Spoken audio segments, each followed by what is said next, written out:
राधे राधे दोस्तों। तो कैसे हैं आप सब। तो हमारी मॉर्निंग की शुरुआत होती है मैथ से और आज से हम करेंगे एवरेज, जो कि नया टॉपिक है मैथ का हमारा।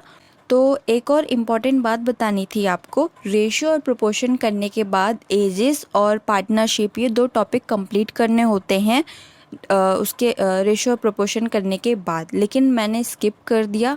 ठीक है, अगर आपको करने हैं तो आप कर सकते हो। ठीक है, स्किप करने का मतलब है मैंने उस टाइम पे नहीं किया, बट मैं एवरेज कंप्लीट करने के बाद मैं फिर आराम से करूँगी। ठीक है, एसआई से पहले भी कर सकते हो, एसआई के बाद या एवरेज कंप्लीट होने के बाद। ठीक है, तो ऐसा कुछ वो नहीं है कि हाँ भाई। तो फिर हमें करना होता है एडिटोरियल। मैं करती हूँ इंग्लिश माध्यम से, आप किसी से भी कर सकते हैं। फिर करेंगे OWS और ईडीएम्स 25-25।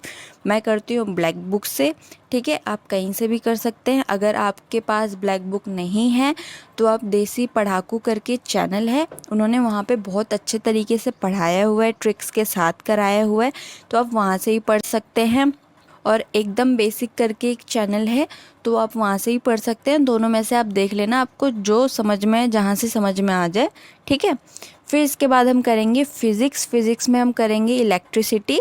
ठीक है, मैं कर रही हूँ परमार सर से, आप किसी से ही पढ़ सकते। A to Z फिज़िक्स करके एक प्लेलिस्ट है, आप वहाँ से पढ़ सकते हैं। RBE पे राधिका मैम पढ़ाती हैं, आप वहाँ से पढ़ सकते हैं। और हरजीत कौर मैम हैं, उन्होंने बहुत अच्छे से पढ़ाया हुआ है लूसेंट की बुक से सारी चीज़ें। ठीक है, अगर आपको लूसेंट से ही पढ़ना है, अगर आपको खुद से समझ नहीं आ रहा तो वहाँ से डायरेक्टली पढ़ सकते हो। ठीक है, इसके बाद बेसिक्स ऑफ फिज़िक्स करके पुष्पेंद्र सर है, उन्होंने पढ़ाया हुआ है, तो आपको जिससे जो जहाँ से समझ में आए आप वहाँ से कर सकते हो। ठीक है, और इसके बाद इंग्लिश ग्रामर में एक्टिव पैसिव करेंगे। ठीक है, और बस आज के लिए इतने ही टारगेट्स थे। Thank you.